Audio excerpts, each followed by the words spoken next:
I think we need to reconsider what humanity brings to the Co. The report reached Coalition Command within 6 hours.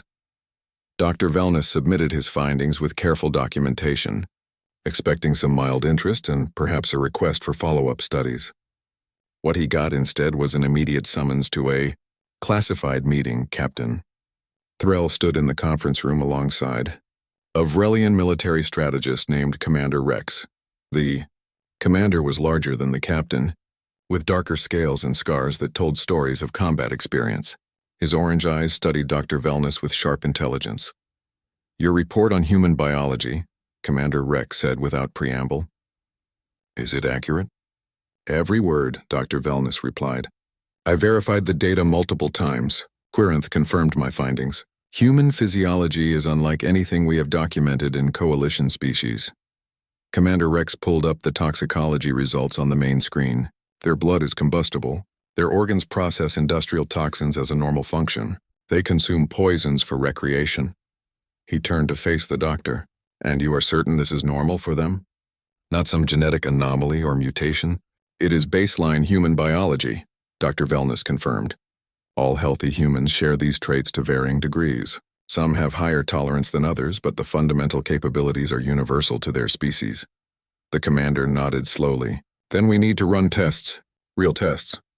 I want to know exactly what humans are capable of." He looked at Captain Threll. "With your permission, I would like to borrow your human crew for a capability assessment." "They are engineers, not soldiers," Captain Threll pointed out. "I understand," Commander Rex said, "but if Dr. Wellness's report is accurate, their engineering work might be the least valuable thing about them. I need to know if humans can operate in environments where we cannot. And I need to know now." 2 days later, the testing began. The Coalition had assembled a specialized facility on Station Kepler 7. Tay, Yuna, and Day were joined by other human crew members from different ships. Hana was there as liaison. Also present were Jin Wu, a maintenance technician, and Leah Song, a systems operator. 5 humans total, all looking slightly confused about why they had been pulled from their regular duties. Dr. Wellness monitored from a safe observation room alongside Commander Rex, Captain Threll, and several other officers. The testing room beyond the thick glass was designed to simulate various hostile environments. "First test," Commander Rex announced. "Heat tolerance." The room temperature began to rise. Monitoring equipment showed the humans' vital signs. At 30 degrees Celsius, the humans looked comfortable. At 40 degrees, they began to sweat but continued moving normally. At 50 degrees, the alien observers were shocked to see the humans still functioning. Jin moved around the test space, performing simple mechanical tasks. He assembled equipment, carried heavy objects, even did some light jogging. His face was red and sweat poured down his skin, but he was still working effectively. "My species would require emergency cooling at 40 degrees. One officer muttered. "He is working in 50-degree heat like it is mildly uncomfortable." "Human homeworld has regions where these temperatures are normal," Dr. Wellness explained. "They evolved sweat glands that allow evaporative cooling. Very efficient system. They can survive in heat that would kill most of us." The second test involved cold tolerance. The temperature dropped rapidly. At 0 degrees Celsius, the humans put on light jackets. At -10, they were moving slower but still functional. At -20, they were clearly uncomfortable but still able to perform complex tasks. "Remarkable," Captain Threll said. "They maintain cognitive function even when their bodies must be under severe thermal stress." The third test was the one that changed everything. Commander Rex had arranged for a controlled radiation exposure. Nothing immediately dangerous, but levels that would require evacuation for most species. Warning lights flashed as the room was flooded with low-level radiation. The human crew members checked the monitoring equipment that had been provided. They consulted briefly. Then Leah shrugged and continued with the assigned tasks. The others did the same. "Why are they not evacuating?" an officer asked. "Because the levels are not dangerous to them yet," Dr. Wellness said, watching the monitors. "Human cells have better radiation repair mechanisms. They can tolerate higher exposure before experiencing immediate symptoms." The radiation levels increased gradually. At a point where Centaurians would be suffering radiation sickness, the humans reported feeling fine. They worked for 20 minutes in an environment that would hospitalize most coalition species within 5. When they finally emerged, medical scans showed minor cellular damage that would heal naturally within days. No permanent harm. No radiation sickness. They were just slightly tired.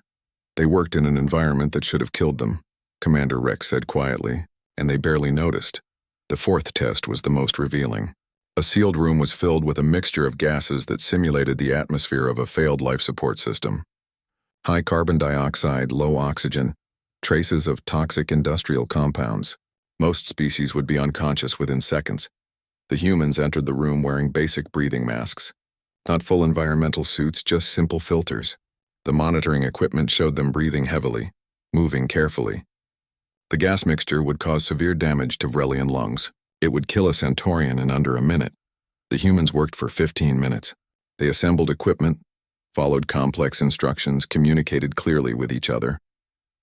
When they emerged, they reported headaches and nausea, but nothing serious. Medical scans showed mild irritation to their respiratory systems. That was all. 15 minutes, Commander Rex repeated. They maintained full cognitive and physical function in an atmosphere that would be lethal to every other coalition species. With minimal protection, Dr. Velness pulled up comparative data. Human lungs are highly efficient. Their blood carries oxygen better than most species. Their brain can function with lower oxygen levels. All adaptations from living on a high-oxygen world where atmospheric conditions vary dramatically. The final test was chemical exposure. A mixture of common industrial toxins was introduced to a sealed workspace. The concentration was low but present. Most species would require full hazmat suits. The humans wore gloves and basic face shields. They worked with the chemicals for an hour. Assembly tasks, repair work, detailed technical operations. When they finished, toxicology screening showed the chemicals had entered their bloodstream through minor exposure, but the levels were already dropping. Their livers were processing the toxins in real time. No other species could do this, Captain Threll said. We would need full environmental isolation. They just need gloves. Commander Rex turned to face the observation room. Officers, we need to discuss classification. The humans are not just another coalition species. They are specialist operators. They can work in environments that are lethal to us. One of the officers, a Threll named Varix, spoke up. Commander, are you suggesting we use humans for hazardous environment operations? I am suggesting we would be foolish not to, Commander Rex replied. Look at the data. They can survive heat that cooks most species, cold that freezes us, radiation that causes cellular breakdown, toxic atmospheres that shut down our nervous systems. And they do all of this while maintaining the ability to perform complex tasks. He pulled up images of various coalition operations. We have mining operations on planets with hostile atmospheres that require constant rotation of workers because the environmental suits fail. We have reactor maintenance that can only be done by remote drones because the radiation is too high. We have chemical processing that requires extensive automation because the toxins are too dangerous. The humans could do all of that with minimal protection. You want to use them as expendable workers? Hannah's voice came through the communication system. She had been listening from the preparation room. That is not acceptable. Not expendable, Commander Rex corrected. Specialized. Humans would be volunteers, properly compensated, doing work that no one else can do, work that desperately needs doing. And according to these tests, work that is dangerous for us but merely uncomfortable for them. Hannah was quiet for a moment. You need to ask them, not tell them. And you need to understand that just because we can survive something does not mean we want to volunteer for it. Understood, Commander Rex said. Dr. Velness, what is your medical assessment?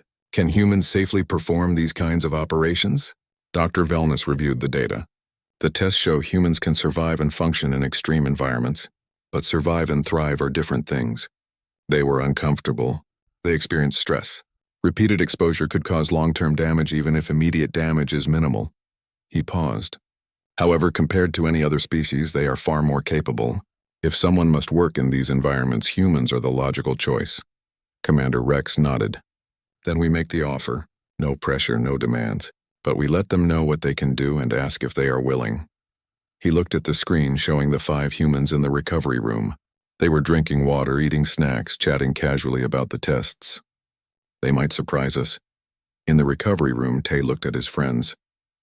Did you see how shocked they were? When Jin kept Woru. The emergency alert came through at 0347 station time. Captain Threll was awakened by the urgent chime of his communication panel. He rolled out of his sleeping pod and activated the screen, his scales still dull from sleep. "Captain, this is Coalition Command." The voice was tense, crackling with interference. "We have a crisis situation at Mining Outpost Kepler 442b. Priority Alpha." Threll was instantly alert. Priority Alpha meant lives at risk. "Report." The screen showed Commander Rex. Behind him, multiple officers worked frantically at consoles. "There has been a catastrophic reactor breach at the mining facility. 3 levels are flooded with toxic atmosphere. Thorium compounds, burning hydrocarbons, high radiation. 247 workers are trapped in the lower sections. Life support in those areas will fail in approximately 4 hours. Evacuation status?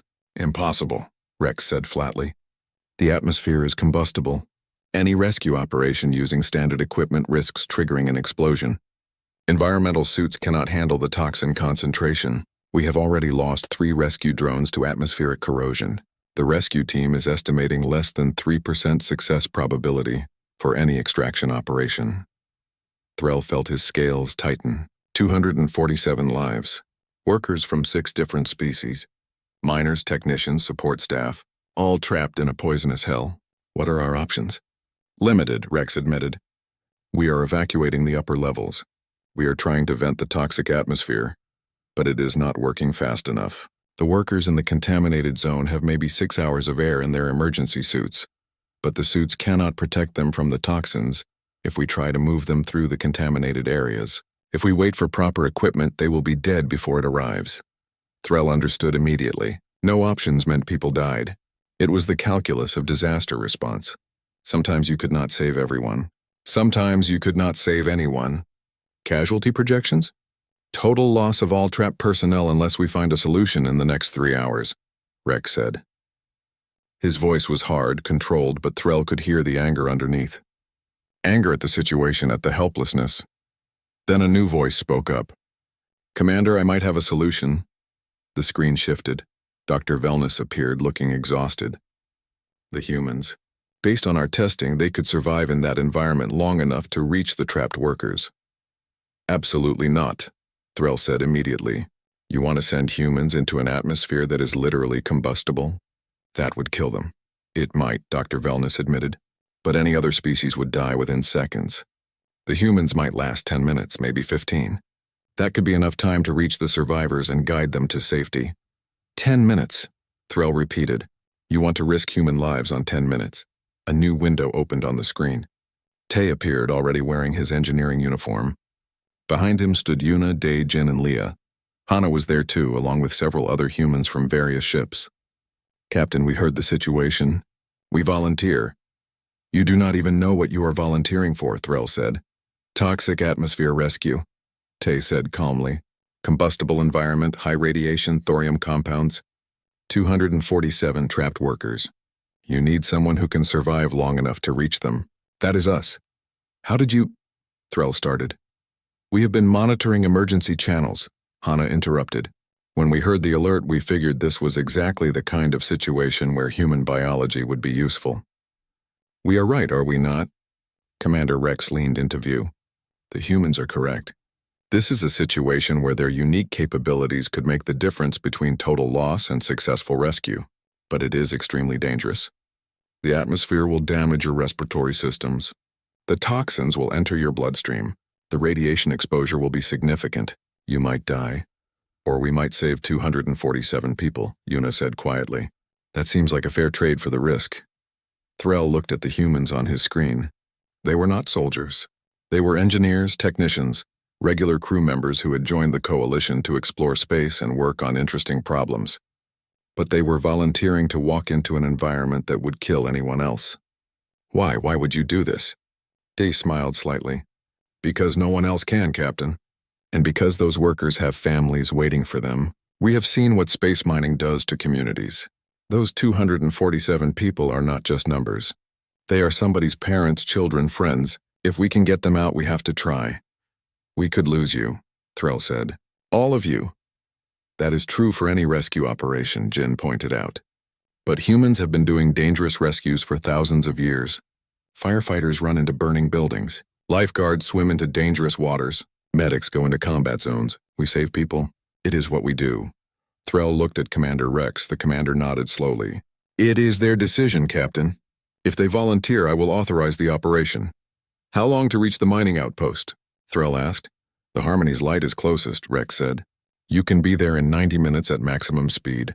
Threll made his decision. Set course immediately. Dr. Wellness, prepare medical facilities for severe toxic exposure treatment. Commander Rex, I want detailed scans of the facility layout transmitted to my ship. And get me every human crew member within 6 hours of that location. If we are doing this, we do it right. The Harmony's light arrived at Kepler 442b with 42 minutes remaining, before the trapped workers' air supplies failed. 12 humans had assembled, forming 2 rescue teams. Tay led the first team. Hana led the second. They wore minimal protective gear, far less than what any other species would require. Basic breathing filters, simple thermal protection, radiation badges to monitor exposure. That was all. Dr. Wellness watched them prepare, his head tentacles writhing with anxiety. Your blood oxygen levels will drop within minutes. The toxins will affect your nervous systems. You will experience respiratory distress, nausea, disorientation. If you start having chest pain or difficulty breathing, you evacuate immediately. Do you understand? Understood, Doc, Tay said. He adjusted his filter mask. But we are not leaving until everyone is out. The mining facility was a nightmare. The main entrance led to a corridor filled with thick, oily smoke. Visibility was less than 3 meters. The atmosphere monitors screamed warnings, toxic compounds at levels that would be instantly fatal to most species. The humans entered anyway. Tay's team moved forward slowly, feeling their way along the walls. The smoke burned their eyes and throats even through the filters. Jin coughed hard but kept moving. Behind them, emergency lights flickered through the haze like dying stars. First checkpoint should be ahead, Yuna said, her voice muffled by the mask. 20 workers reported there. They found the workers huddled against a sealed door, their environmental suits flashing red warning lights. The workers were a mix of species, all terrified. A Centaurian worker saw the humans approaching through the smoke and made a sound of confusion. We are getting you out, Tay said. He started checking the workers' suits, making sure seals were intact. Stay close, follow us. Do not separate. The journey back was slower, with 20 workers following. The humans guided them through the smoke, supporting those who stumbled. Jin carried a small Threll worker who had lost consciousness. The weight barely seemed to slow him down. They reached the safe zone 8 minutes after entering. The workers were immediately taken to medical care. The humans took 30 seconds to drink water and catch their breath, then turned back. Second team go, Hana said into her communicator. Her team moved past them, heading deeper into the facility. 4 trips. That was what it took. 4 trips into hell, each lasting between 8 and 15 minutes. The humans found workers trapped in storage rooms, maintenance tunnels behind collapsed sections of corridor. They carried, guided, and sometimes dragged workers to safety. On the final trip, Leah's team found the last group of workers trapped behind a partially collapsed doorway. 40 workers crammed into a small space, their air supplies nearly depleted. Leah looked at the doorway, calculated the risk, and started pulling debris away with her bare hands despite the heat and sharp edges.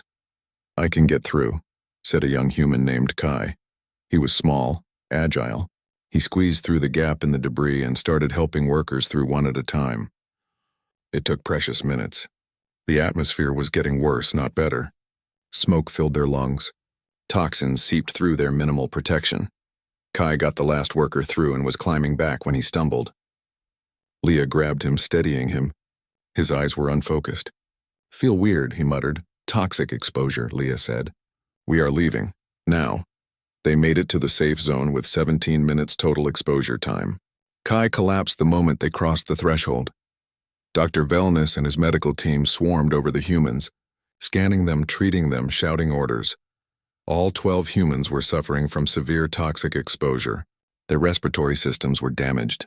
Their blood chemistry showed dangerous levels of contaminants. Several had radiation burns. 2, including Kai, had lost consciousness, but they were alive. And behind them, 247 workers were safe. Dr. Wellness worked through the night treating human patients. Their resilient biology meant they would recover, but it would take time. 2 hours later, the medical bay had transformed into an emergency research center. Dr. Wellness stood at the main console, surrounded by 3 other medical officers. Quirinth, a thin insectoid toxicologist, clicked her mandibles nervously as she reviewed data. 2 junior medical staff members from different species hovered nearby, taking notes on everything. The door opened and a human woman walked in. She wore a coalition officer's uniform with a liaison badge. Her name tag read Hana Lee, and she looked remarkably calm for someone entering a quarantine situation. "I hear we have a problem," Hana said. She glanced at Tay, Yuna, and Day, who sat on medical beds looking bored. "Let me guess. Toxicology screening?" Dr. Velness's head tentacles perked up. "You are familiar with this issue?" "Oh yeah," Hana said, walking over to examine the data on his screen. "I went through the same thing 2 years ago when I first joined. Caused a station-wide panic. 3 ships almost fired on the transport I was on because they thought we were carrying biological weapons." She scrolled through the results with a practiced eye. "Yep, this is normal." "Normal?" Quirinth clicked sharply. "Officer Lee, these readings indicate lethal contamination. The methylxanthine levels alone would cause cardiac arrest in my species within seconds." Hana nodded. "Right, but humans aren't your species. Our biology is different. Really different." She pulled up a chair and sat down. "Okay, let's go through this step by step. Tay, what did you have for breakfast?" 3 cups of coffee, Tay said. "Black," Hana pointed at the screen. "Coffee contains caffeine, which is a methylxanthine compound. Humans consume it daily, sometimes multiple times per day. It stimulates our nervous system, helps us stay alert. A typical cup has about 100 milligrams of caffeine. Tay here probably had 300 milligrams this morning." Dr. Velness made a choking sound. 300 milligrams of a neural stimulant? That would kill most species. Kills us too if we have too much, Hana admitted. But our tolerance is really high. Some humans drink 5 or 6 cups a day. There's actually withdrawal symptoms if we stop suddenly. Headaches, fatigue, irritability. Quirinth's antennae drooped. "You are saying humans regularly consume a substance that causes physical dependence?" "We literally build social spaces around it," Hana said cheerfully. "Coffee shops are everywhere on Earth. It's a major part of human culture. We've been drinking it for over 1,000 years. Dr. Velness made several notes on his datapad. His hands were shaking slightly. "And the capsaicinoids? The compounds that registered as neurotoxins? Yuna, what did you eat?" Hana asked. Yuna straightened up. "Spicy noodles. The kind from that station vendor on Deck 7. Really good stuff. Extra hot sauce, capsaicin," Hana explained. "It's the chemical that makes food spicy. It literally triggers pain receptors in the mouth and throat. Plants evolved it as a defense mechanism to stop animals from eating them." Quirinth stared at Yuna. "You intentionally ate something designed to cause pain?" "It tastes good," Yuna said with a shrug. "The burn is part of the experience. Some humans eat peppers that are so hot, they have to sign liability waivers. We compete to see who can handle the spiciest food." "You compete," Dr. Velness repeated slowly, "at eating toxins." "Technically, capsaicin isn't a toxin to us," Hana clarified. "We have receptors that respond to it, but it doesn't actually damage our tissue. It just feels like it does. Our brains release endorphins to counter the pain, which creates a pleasant feeling. Some humans get addicted to that feeling." One of the junior medical staff made a worried sound. Dr. Velness held up his hand. "Please continue. I need to understand this fully." "What about the ethanol?" "That is definitely a cellular poison." "D?" Hana prompted. 2 beers last night, Day said. "Maybe 3. I was celebrating getting assigned to this ship." Hana pulled up another screen. "Ethanol, also called alcohol. Humans have been deliberately creating and consuming it for over 10,000 years. We ferment various plants and grains to produce it. Beer, wine, whiskey, vodka, hundreds of different types. Some human cultures consider it sacred. We use it in religious ceremonies." "A poison," Quirinth said faintly. "In religious ceremonies." "It affects our brain function," Hana continued. "Lowers inhibitions, impairs judgment, makes us clumsy. In high doses, it can cause unconsciousness and death. But in moderate amounts, most humans can process it safely. Our livers break it down into less harmful compounds." Dr. Velness pulled up a scan of Tay's liver. "I noticed their liver function appeared abnormally active." "Is this related?" "Absolutely," Hana said. She stood up and pointed at the glowing image of the organ. "The human liver is incredibly efficient at filtering toxins. We evolved on a planet where everything was trying to poison us. So our bodies got really good at dealing with it. Our livers can process an enormous variety of harmful substances. She pulled up a comparison chart. Look at this. A Centaurian liver processes about 50 milliliters of blood per minute. A Vrelian liver does about 70.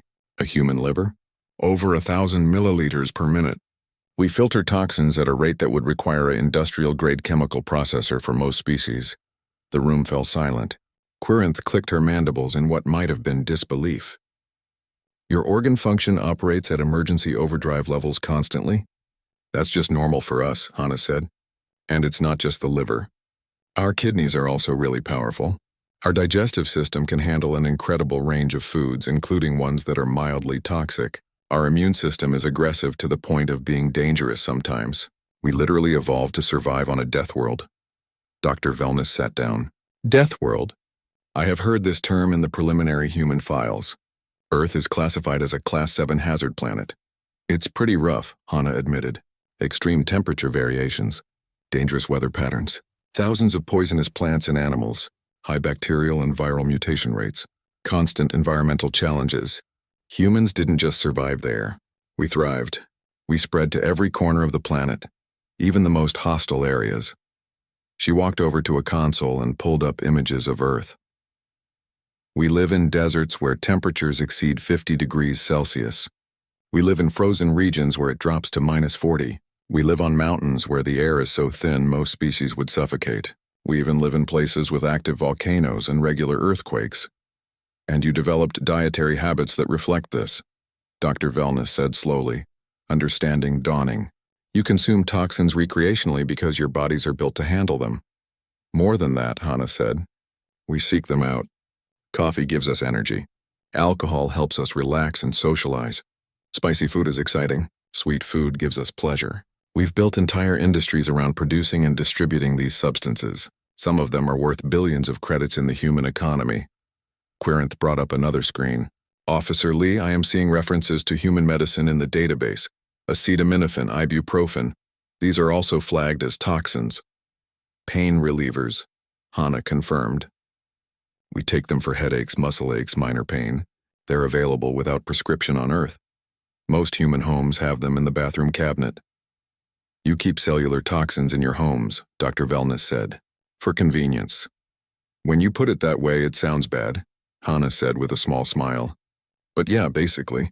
We have a completely different relationship with these chemicals than other species do. What's deadly to you is just Tuesday for us. Dr. Wellness looked at Tay, Yuna, and Day again. They sat there looking perfectly healthy, chatting quietly among themselves. Their blood chemistry read like a chemical weapons laboratory, but they were just 3 normal humans living their normal lives. I need to update our entire medical database, he said quietly, and possibly write a new training manual, and inform Captain Threll that we do not have a contamination situation. We do have a coffee situation, though, Tay called out. It's been 2 hours and I'm starting to get a withdrawal headache. Any chance we can end the quarantine and I can grab another cup? Dr. Wellness looked at Hannah helplessly. She laughed. Yeah, probably a good idea. Trust me, you don't want to see a human going through caffeine withdrawal. We get cranky. Cranky, Dr. Wellness muttered. Of course you do. He pressed the button to deactivate the quarantine protocols. You are all cleared to leave. Please just warn me next time before you consume anything that registers as the industrial hazard. The 3 humans stood up, thanked the doctor, and headed for the door. Hannah stayed behind. Welcome to working with humans, Doctor. We're full of surprises. Dr. Wellness looked at his screens full of alarming data. That is an understatement, Officer Lee. That is a severe understatement. Dr. Wellness spent the next 3 days buried in research. The medical bay's main computer hummed constantly as it processed files about human biology, Earth's environmental history, and evolutionary records. The more he learned, the more disturbed he became. And fascinated, mostly disturbed, Quirynth joined him on the 2nd day. Together they sat in the dim blue light of the research room, surrounded by floating screens of data. A half-eaten meal sat forgotten on the desk. Neither of them had left the room for more than a few hours at a time. This cannot be accurate, Quirynth clicked, pointing at a screen showing human dietary history. This says humans deliberately bred plants to be more toxic. They increased capsaicin levels through selective cultivation. Dr. Wellness nodded slowly. I verified that 3 times. Humans took wild peppers and over hundreds of generations, bred them to produce higher concentrations of the defensive toxin, because they wanted their food to be more painful to eat. Why? Apparently it makes the food taste better. Quirynth made a sound like grinding stone. I am a toxicologist. I have studied poisons for 30 years. Never have I encountered a species that deliberately makes their food more poisonous for recreational purposes. Dr. Wellness pulled up another file. Look at this. Human history with alcohol. They have been producing it for over 10,000 years. Every human culture on Earth developed some form of alcoholic beverage independently. Some regions of Earth built their entire economy around it. They have festivals celebrating it. They give it as gifts. They use it to seal business deals and treaties. A neurotoxin that impairs judgment, Quirynth said. Used for diplomacy. There is more. Dr. Wellness opened a file about Earth itself. An image of the planet appeared, blue and green and white, deceptively beautiful. Earth is classified as a Class 7 hazard world.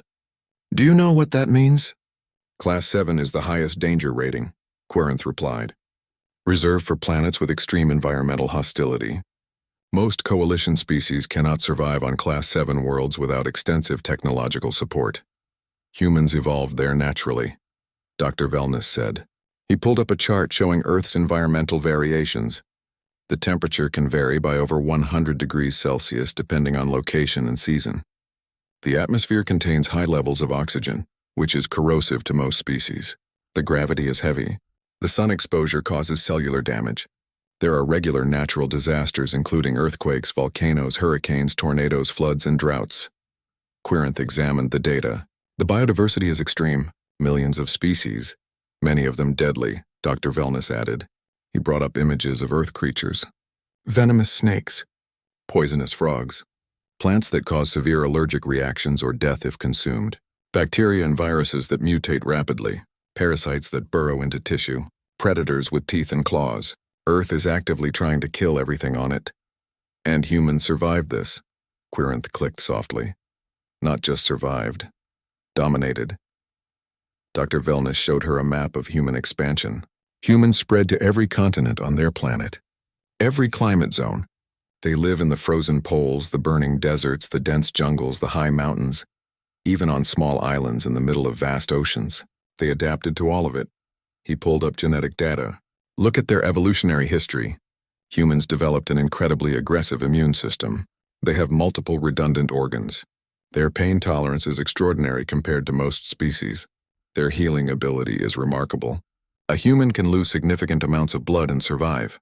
They can break bones and those bones will grow back stronger. They can survive without food for weeks, without water for days.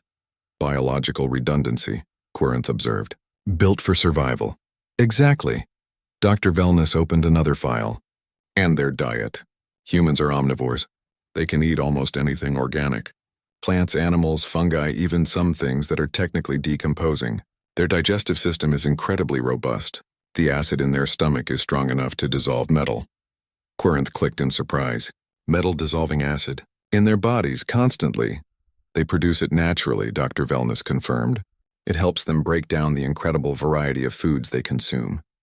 And remember, many of those foods contain natural toxins. Plants do not want to be eaten, so they evolved chemical defenses. Humans just eat them anyway. He brought up a new screen showing human metabolic processes. Their liver is the key to understanding them. It is not just an organ. It is a chemical processing plant. Look at these enzyme systems. They can break down alcohol, caffeine, various plant alkaloids, heavy metals, environmental toxins, even some synthetic chemicals. At rates that seem impossible, Quirynth added. She was looking at the numbers with something like awe. A human liver processes toxins faster than our medical equipment can filter blood for dialysis. Because they had to, Dr. Wellness said. Earth forced them to evolve this way. The planet is so hostile that only the most resilient survived. Generation after generation, the humans who could process more toxins, who could eat more varied foods, who could survive more injuries, they were the ones who lived long enough to have children. Over thousands of generations, this created the humans we see today. He pulled up files on human medicine. Look at their approach to injury and illness. They have drugs that would kill most species. Chemotherapy for cancer involves deliberately poisoning the patient, using toxins that kill fast-growing cells. The human body can survive this. Barely, but it can. Antibiotics, which are literally bacterial toxins, used to kill infections, painkillers that work by interfering with neural chemistry, anesthetics that shut down consciousness entirely. They regularly poison themselves medically, Quirinth observed. Because it works, Dr. Wellness said. Their bodies can take the abuse and recover. Most species cannot. He showed her casualty statistics from various medical procedures. A surgery that has a 90% survival rate for humans might have a 10% survival rate for centaurians. Not because human doctors are better, but because human patients are harder to kill. Quirinth pulled up another screen. I found something interesting in their military history. Chemical warfare. Dr. Wellness looked at the data. His head tentacles went rigid. They developed weapons using toxic gas, and then kept fighting even after being exposed, Quirinth continued. Look at these historical records. World War I. Humans deployed chlorine gas, mustard gas, phosgene, weapons designed to kill through chemical exposure. And human soldiers on both sides continued fighting through these attacks. Many died, yes, but many survived. They developed gas masks and protective equipment, but even without it, some humans survived exposure that should have been instantly lethal, because their bodies could process even that. Dr. Wellness said quietly. Even industrial chemical weapons some humans could survive. There is more, Quirinth said. She brought up files on human space exploration. When humans first left Earth, they went to other planets. Mars, for example, high radiation, toxic soil, unbreathable atmosphere, extreme temperatures. Most species would consider it barely survivable even with full environmental suits. Humans built colonies there. They are talking about terraforming it, making it more like Earth. But even before that, they lived there. Dr. Wellness pulled up radiation exposure data. Human radiation tolerance is also higher than most species. Not immune, obviously. Radiation kills them too, but they can survive doses that would be lethal to us, and their cells have better repair mechanisms for radiation damage. They are built for hostile environments, Quirinth said. Everything about their biology is designed for survival in the worst possible conditions. Not just survival, Dr. Wellness corrected. Dominance. Humans do not just endure hostile environments. They conquer them. They adapt. They overcome. He looked at all the data surrounding them. We invited them into the Galactic Coalition thinking they were just another species. Clever, yes. Technologically advanced, certainly. But this research shows they are something else entirely. What are they? Quirinth asked. Dr. Wellness was quiet for a long moment.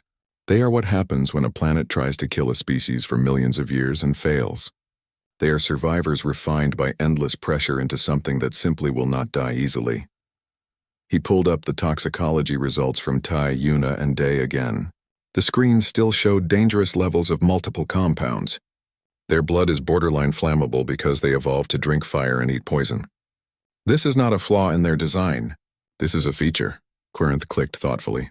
The captain should know about this. The military command should know. If human biology is this resilient, it has implications beyond medical care. I know, Dr. Wellness said. He was already composing a report in his head.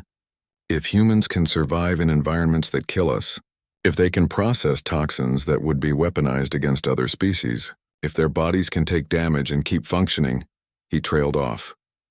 They are a military asset, Quirinth finished. They are more than that, Dr. Wellness said. They are proof that there are some species you simply cannot stop. Not with poison, not with hostile environments, not with injury or disease or hunger. Humans just keep going. He looked at the image of Earth on his screen, beautiful blue world that was secretly a nightmare of survival challenges. The medical bay of the Galactic Coalition frigate Harmony's light hummed with soft blue light. Dr. Wellness adjusted his scanning equipment with practiced precision. His 6 fingers danced across the console as he prepared for another routine health screening. As a Centaurian, he had conducted thousands of these examinations over his 20 years of service. Today should have been no different. The door slid open with a soft hiss. 3 humans walked into the sterile white room. They wore the standard gray uniforms of Coalition engineers, their patches still crisp and new. These were the first human crew members assigned to his ship as part of the new integration program. "Good morning, Doctor," said the tallest one, a man with dark hair and an easy smile. "I'm Tae Park. This is Yuna Choi and Dae Kim." He gestured to his companions. Yuna was a woman with short black hair and sharp eyes. Day was stockier, with a relaxed posture that suggested he found the whole situation amusing. Dr. Wellness nodded, his head tentacles swaying slightly. "Welcome aboard the Harmony's Light. Please sit. This will only take a few moments.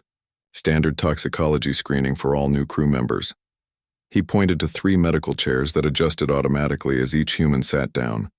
Yuna rolled up her sleeve without being asked. "We did this during training on Earth. Pretty simple stuff." "Indeed," Dr. Wellness replied. He pressed a small device against her arm. It beeped once, drawing a tiny blood sample. He repeated the process with Tay and Day. The samples disappeared into the analysis chamber with a soft click. "The results will process in approximately 3 minutes. You may feel a slight tingling, but that is normal." Tay stretched his legs out.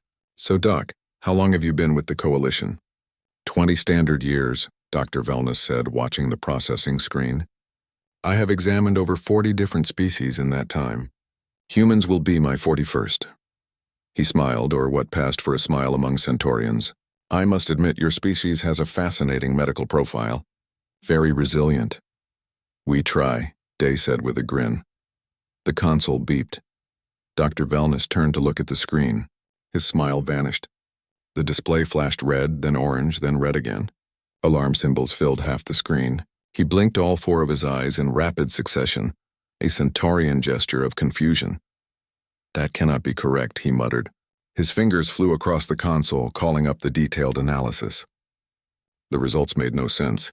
The screen showed dangerous levels of multiple compounds: ethanol, methylxanthines, capsaicinoids, dozens of other chemicals that his database flagged as industrial solvents and cellular toxins. The medical bay's main alarm activated. A loud pulsing sound filled the room. Red lights began flashing in the corners. An automated voice announced, "Hazardous material detected. Quarantine protocols initiating." The 3 humans jumped to their feet. Yuna looked around in alarm. "What's happening?" Dr. Wellness held up his hands. "Please remain calm. The system has detected dangerous toxins in your bloodstream. This is standard protocol for potential contamination." He tried to keep his voice steady, but his head tentacles had gone rigid with stress. "Have any of you been exposed to industrial chemicals recently? Working with fuel systems? Reactor cleaning solutions?" Tay frowned. "No, nothing like that. We just came from the transport shuttle. Before that, we were in the station's residential section." "I need you to think carefully," Dr. Wellness said. The door had sealed shut automatically. A soft humming indicated that the ventilation system had switched to isolated mode. "Any unusual symptoms? Dizziness, nausea, burning sensations?" All 3 humans shook their heads. Day looked more confused than concerned. "Doc, I feel fine." "Great, actually. Had a good breakfast, slept well." "What kind of toxins are we talking about?"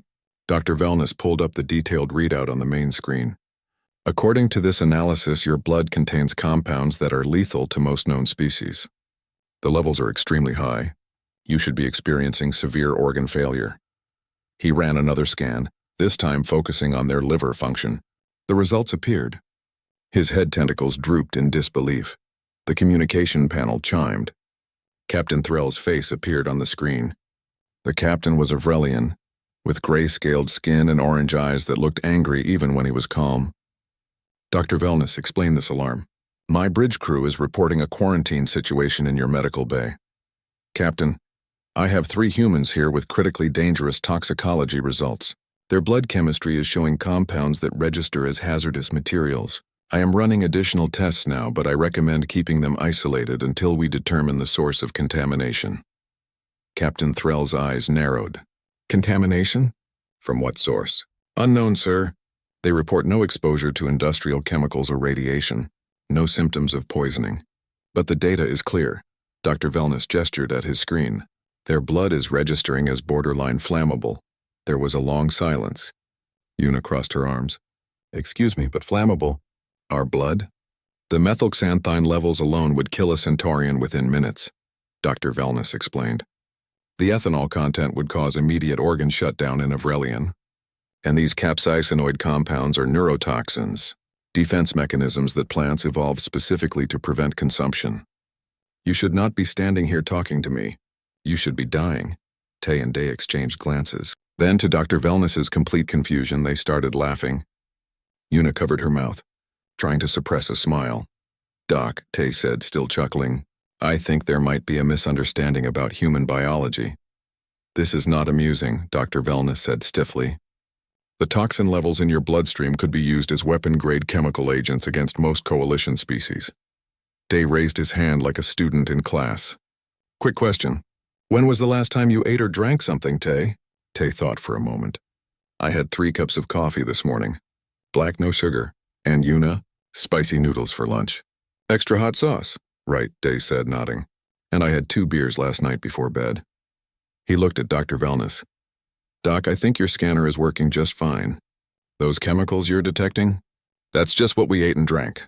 Normal human stuff." Dr. Wellness stared at them. His head tentacles began moving in slow, confused waves. "You intentionally consumed these toxins?" "They're not toxins to us," Una explained. "Well, technically, the alcohol is a little bit, but we process it. Coffee is just a caffeinated beverage. We drink it to wake up. Spicy food is delicious. Beer is relaxing." "Delicious," Dr. Wellness repeated weakly.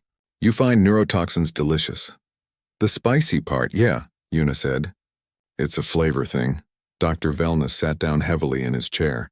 His medical training had not prepared him for this. "I need to contact the human liaison officer and run these tests again, and possibly recalibrate every piece of equipment in this room." He looked at the 3 humans, who were still standing there looking perfectly healthy despite having blood chemistry that could probably dissolve metal. "Do not leave this room. Do not touch anything. And please, for the sake of the coalition, do not eat or drink anything else until I understand what is happening."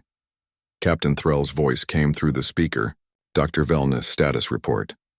"Sir," Dr. Wellness said slowly, "I believe we may need to completely reassess our understanding of human biology, and possibly reclassify their dietary requirements as a biohazard." The 3 humans looked at each other again. This was going to be a long day.